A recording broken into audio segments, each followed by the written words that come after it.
Samuel Johnson made his reputation as an author in 1738 by publishing a poem entitled London, which was, on the surface, anything but complimentary.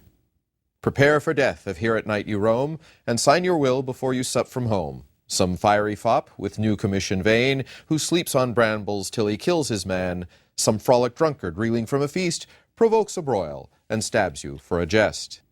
Nor were you safe at home, as with 20th century New Yorkers, secure locks were essential. In vain these dangers past, your doors you close, and hope the balmy blessings of repose. Cruel with guilt, and daring with despair, the midnight murderer bursts the faithless bar, invades the sacred hour of silent rest, and plants, unseen, a dagger in your breast. Welcome to London. Clearly, the place was not all coffee-house conviviality and Grub Street wit. 18th century London could be a dark and brutal place, the great black pit of Sondheim's song. If London retained or invented many of the more positive features of modern urban life, a relatively free press, a vibrant theater life, the conviviality of inns, taverns, coffee houses, and clubs, the refined entertainment of the concert hall and pleasure garden, the urbane sophistication of new West End squares, it also faced massive problems, both old and new. Among the old, overcrowding, disease, poverty, and crime. As for the new, sewage and waste disposal, air quality, street paving and lighting. Street gangs. Circa 1710, there was a group of upper-class twits called the Mohawks who might slit your nose as you're walking through St. James's Park. There was the gin craze.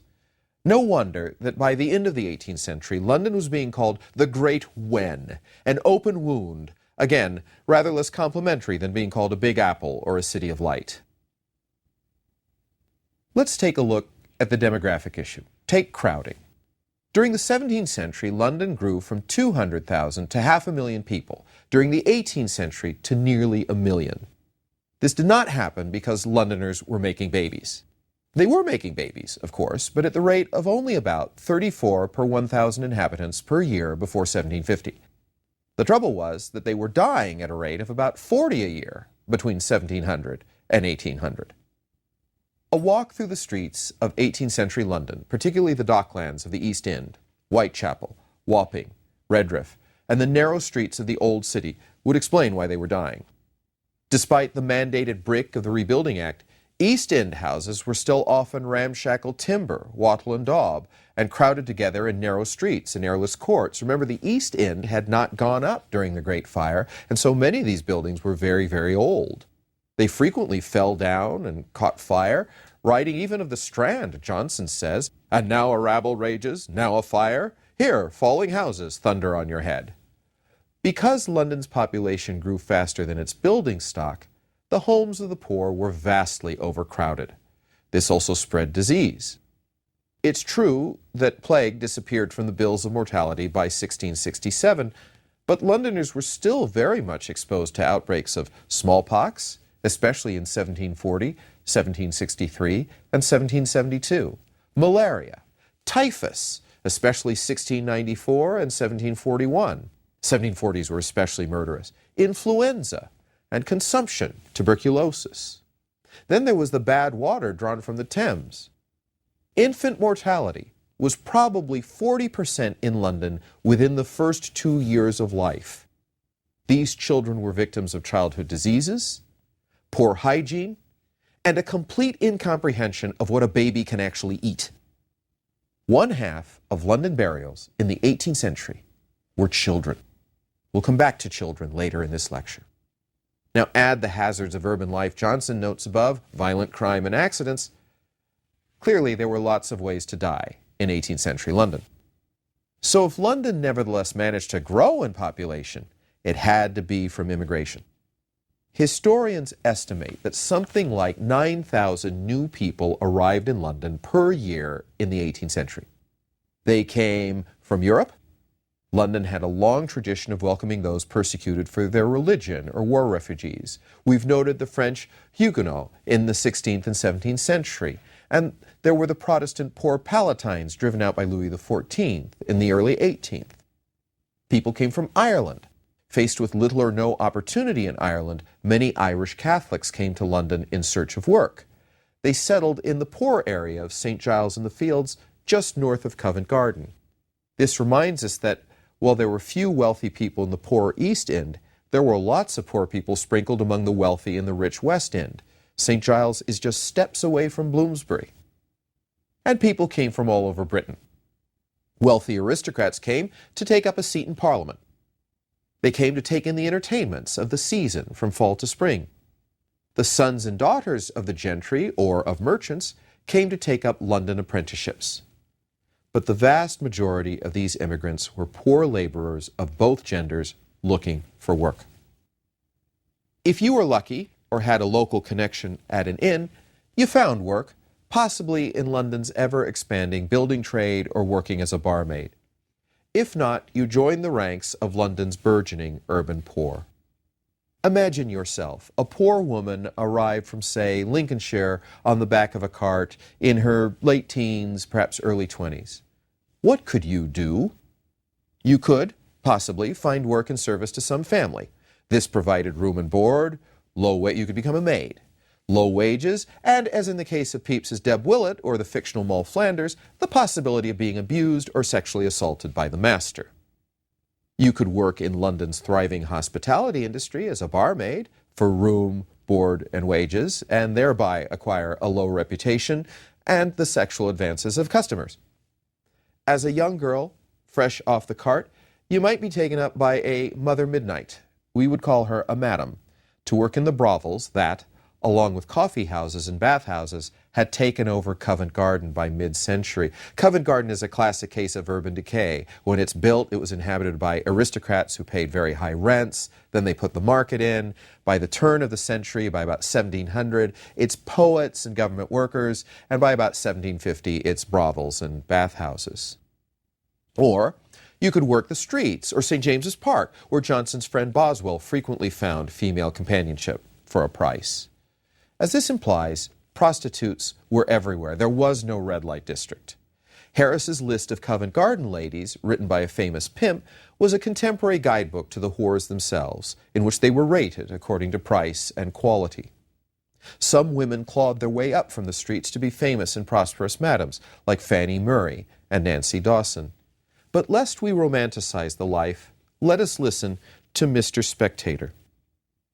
The other evening, passing along near Covent Garden, I was jogged on the elbow as I turned into the piazza, on the right hand coming out of James Street. Note how the Spectator gives you a specific location. You, too, have passed this corner, right? Jogged on the elbow by a slim young girl of about 17, who with a pert air asked me if I was for a pint of wine. We stood under one of the arches by twilight, and there I could observe as exact features as I had ever seen, the most agreeable shape, the finest neck and bosom, in a word, the whole person of a woman exquisitely beautiful. She affected to allure me with a forced wantonness in her look and air, but I saw it checked with hunger and cold. Her eyes were wan and eager, her dress thin and tawdry, her mien gentle and childish. This strange figure gave me much anguish of heart, and to avoid being seen with her, I went away, but could not forbear giving her a crown, 5 shillings. The poor thing sighed, curtsied, and with a blessing expressed with the utmost vehemence, turned from me. This creature is what they call, quote, newly come upon the town, unquote, but who I suppose, falling into cruel hands, was left in the first month from her dishonor, and exposed to pass through the hands and discipline of one of those hags of hell, whom we call bawds. Failing gainful employment, you could go on to the poor law, England's social safety net. The first poor law had been passed in 1536. By 1700, all parishes in England were required to collect taxes, called poor rates, and distribute them to the deserving poor, that is, those who could not work, unattached women, children, the lame and sick, and the elderly. These might receive regular handouts, or they might be put into parish housing. If children, they might be apprenticed in a non-skilled trade. The poor law was also supposed to put sturdy beggars to work. You recall they didn't know enough about economics to know that sometimes people couldn't actually get work. In London, the parish system was soon overwhelmed by the growing population, so parishes tried to solve their poverty problem by combining resources. The great example of this is, of course, Bridewell. Bridewell continued to operate as a workhouse. There, families were broken up, separated by gender and age. They were put to work splitting stones for building and weaving hemp for the Navy. Children were apprenticed in the most unskilled trades, sewing or domestic service for girls, chimney sweeping or seafaring for boys. No Dick Whittingtons here. The death rate due to exploitation and malnutrition was something like 90% among those apprentices. By the late 18th century, parishes united to form unions to support union workhouses on the Bridewell model. Anyone who has ever read Oliver Twist knows about their tender mercies. The idea behind the workhouse was quite simply make the poor pay for their support and make it so miserable that no person in their right mind would ever actually want to go there, and that, of course, keeps your tax rates down. You were better off on the parish, but the parish had an interest in keeping you off its rolls and thus keeping its taxes down. The 1662 Act of Settlement decreed that no parish had to take in a poor person not originally born in that parish. Now stop and think about that. Imagine being a poor person. How are you going to prove this? You're not carrying documentation around with you. So it's really up to the local JP and the church wardens to decide who was accepted. And quite frankly, some were merciful and generous. Some parishes were famous for their charity. Others were famous for not accepting anyone at all. If you were a single woman with children, you were much less likely to be taken on. This explains why Daniel Defoe's Moll Flanders is such a bad and seemingly disinterested mother. She understands that with the birth of every child, she becomes less, charitable in the sense of being an object of charity. 18th century London was especially hard on children. As we said, if you were a poor single woman with children, the parish just didn't want you. Infanticide or abandonment was a common response to an unwanted child. Babies were routinely left on the streets of London to die. I can't give you any numbers, in part because historians are debating this. It's one of those things that everybody noticed, and we're starting to wonder if perhaps the noticing was a bit exaggerated. Nevertheless, it's clearly a problem. Thomas Coram, a successful merchant, was appalled walking through the capital in 1722 at the sight of numerous babies, quote, left to die on dunghills. Getting nowhere with Parliament or the municipal authorities, he tried the court, specifically the wives of great peers who might have charitable impulses, plenty of free time, and influence, if not control, over their husbands' pocketbooks. Now, it took him 17 years, but he eventually persuaded 21 ladies of nobility and distinction, unquote, and their husbands to petition the king to grant a royal charter for the Foundling Hospital. Said to be the world's first incorporated charity, Coram's brainchild opened in 1741, eventually moving to a permanent site of 56 acres outside of London's congestion in Lamb's Conduit Fields, north of the Russell property. So this is north of the city wall, in effect in the country, even though it's just a short walk from the heart of the city.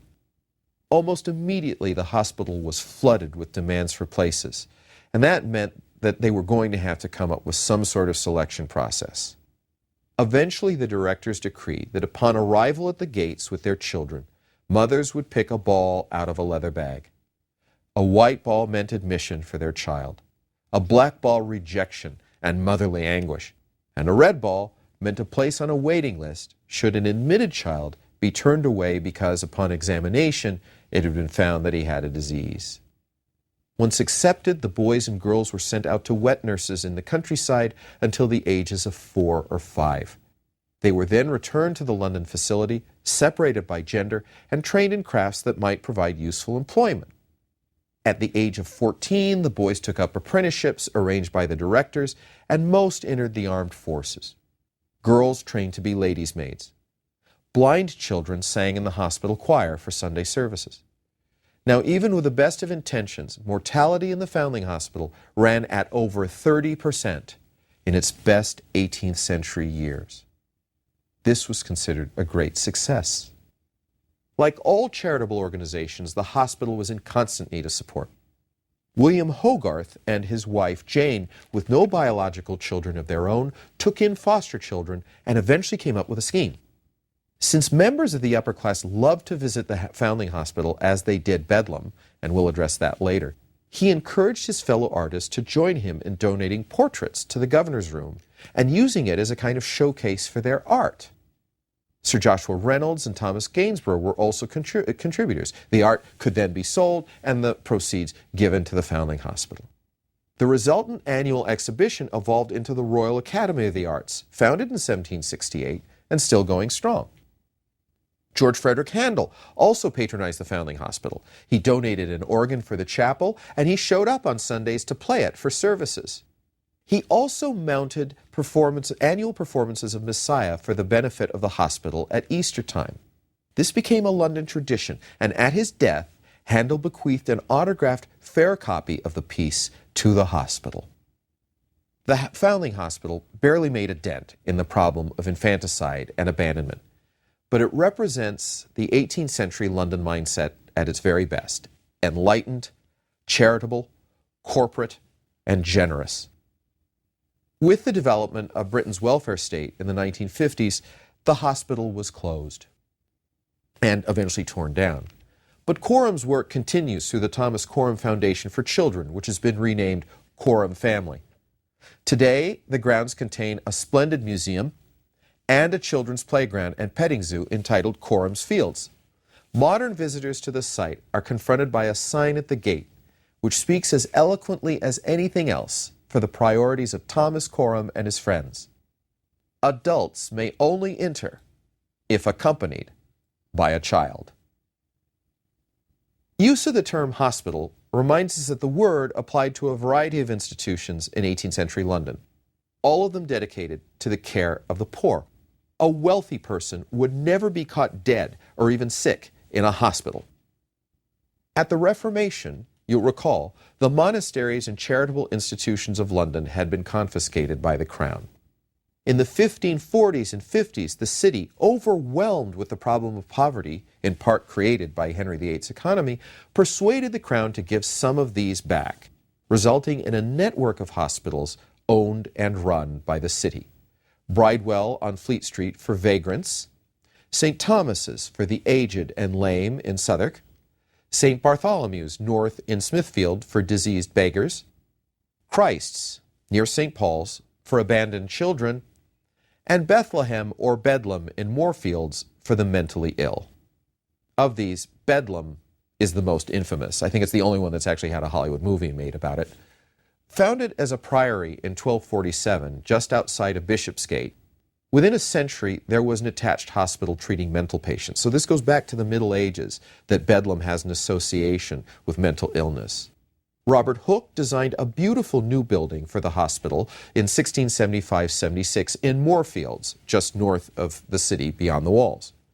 From the early 17th century, Bedlam was open to visitors, and inmates were chained in cells along galleries as if they were animals in a zoo. If you want to check this out for yourself, there's a wonderful or a terrible depiction in Hogarth's The Rake's Progress. Thus did Bedlam become one of the must-see attractions of early modern London.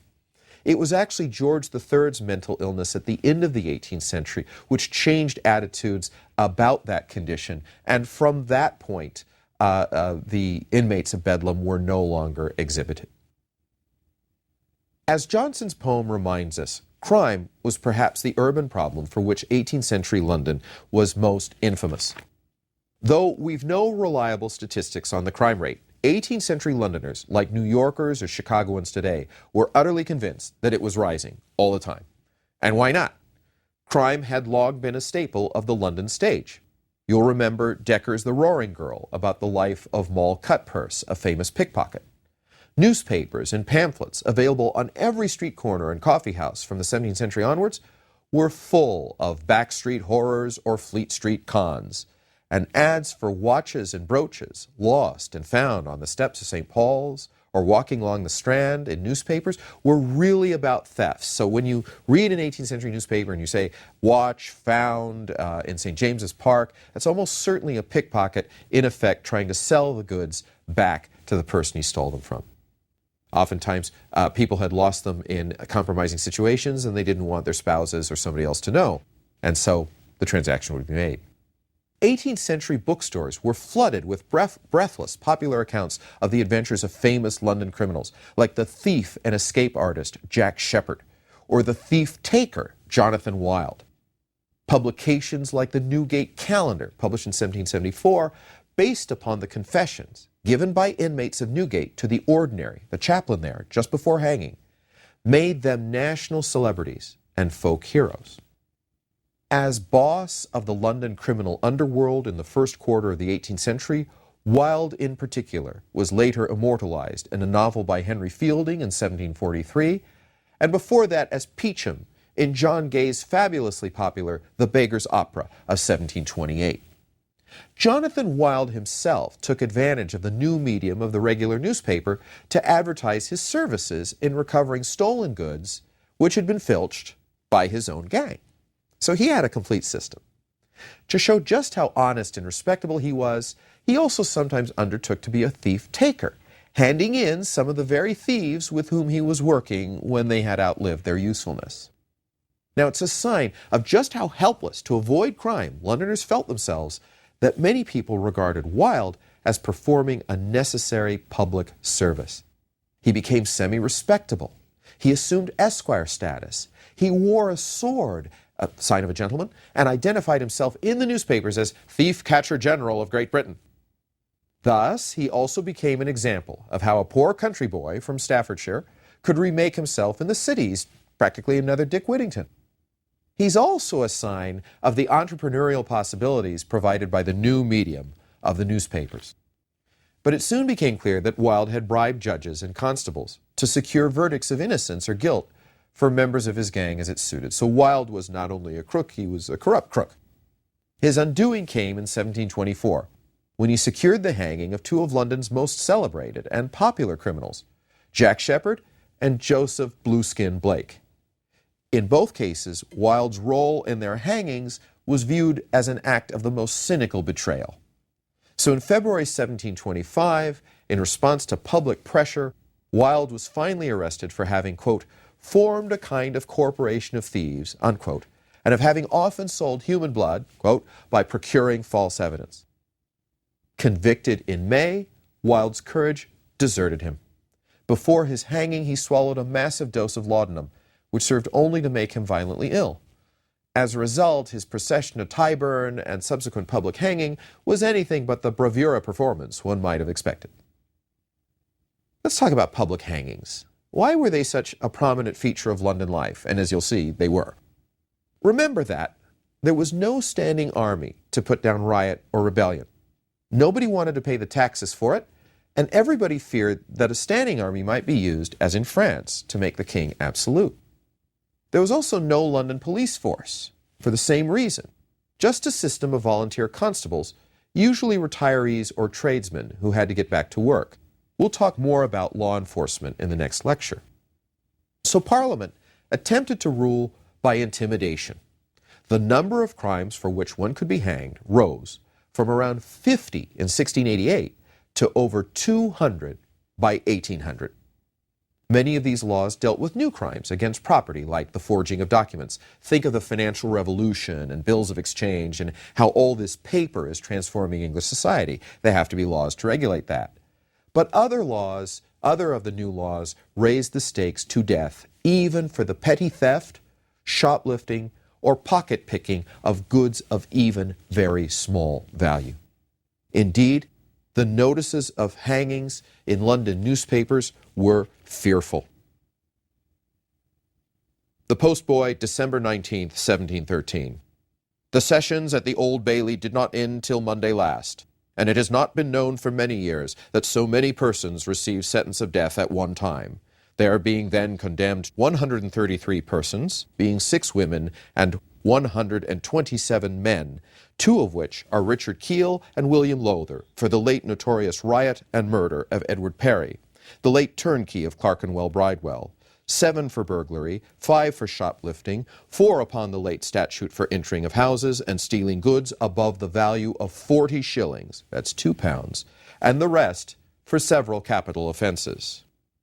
In fact, the number of hangings fluctuated. Between 1701 and 1750, there was a grand total of 281 hangings in London. But the 1760s saw 246, and the 1780s 501. Samuel Johnson wrote, in London, "Scarce can our fields such crowds at Tyburn die, with hemp the gallows and the Fleet supply." And yet, this is still actually a small proportion of the total number of indictments. This was clearly selective punishment, meant to intimidate by the threat of terror.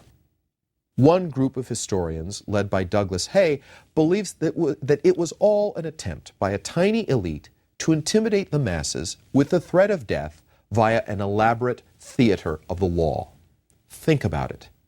The majesty of the Old Bailey, with its royal arms, its judges sitting gravely in powdered wigs, uttering elaborate legal language. Think of how intimidating that would have been for the accused or even for spectators. The sheer terror of Newgate, which Fielding called a prototype of hell. The suspense born of the possibility of a last-minute pardon. The final theatrical performance of the 2-hour procession to Tyburn Tree. I want to examine this last piece of street theater in more detail, in part because I think we see, yes, the intimidating theater of the law, but we also see the crowd, the mob, ordinary Londoners pushing back a little bit. The day of execution, always a Monday, began with a chapel service at which the condemned were accompanied by their own coffins, a memento mori if there ever was one. The prisoners wore white caps and shirts in a kind of perverse take on the marriage ceremony. Sometimes the girls dressed in white with great silk scarves, carrying baskets of flowers and oranges, scattering these favors along the way.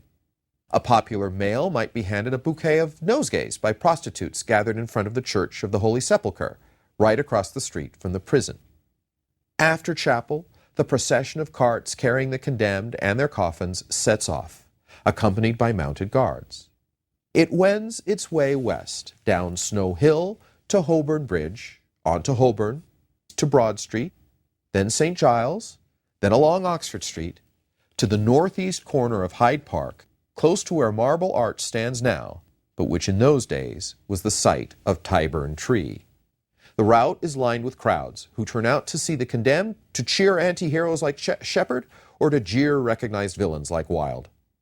The procession stops periodically at taverns along the route, and always ritually at St. Giles in the Fields, so that the condemned can be fortified with drink. By the time they reach Tyburn, the prisoners may very well be feeling no pain. In 1726, Jonathan Swift satirized the scene.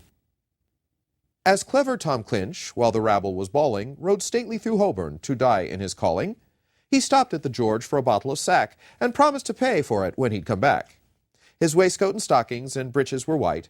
His cap had a new cherry ribbon to tie it.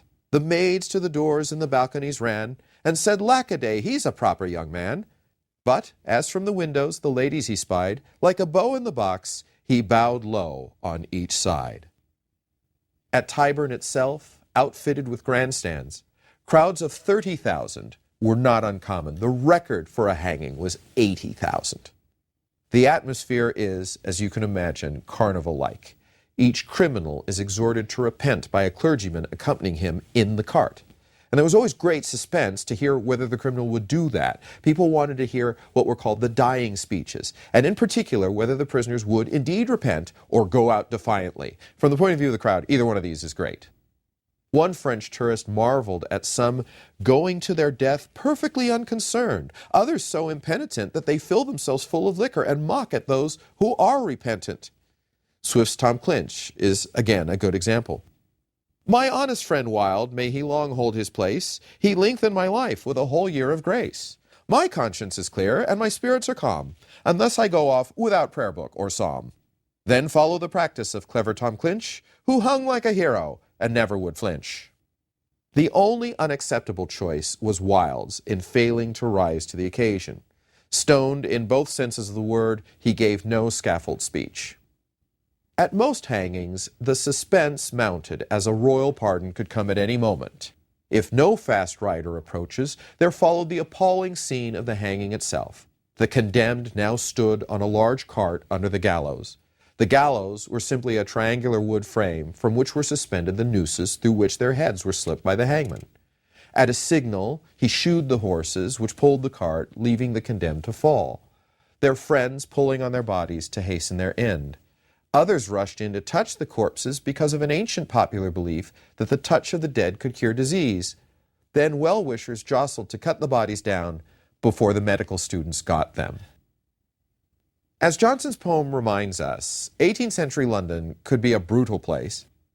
And yet, oddly, the overall effect of this and other contemporary writing on London is one of a sort of wry celebration. In Moll Flanders, The Beggar's Opera, Addison's Spectator, the city's very disorder is celebrated in an odd example of sort of perverse London pride. After all, who else would be tough enough to survive London but the vermin who inhabited it? Londoners.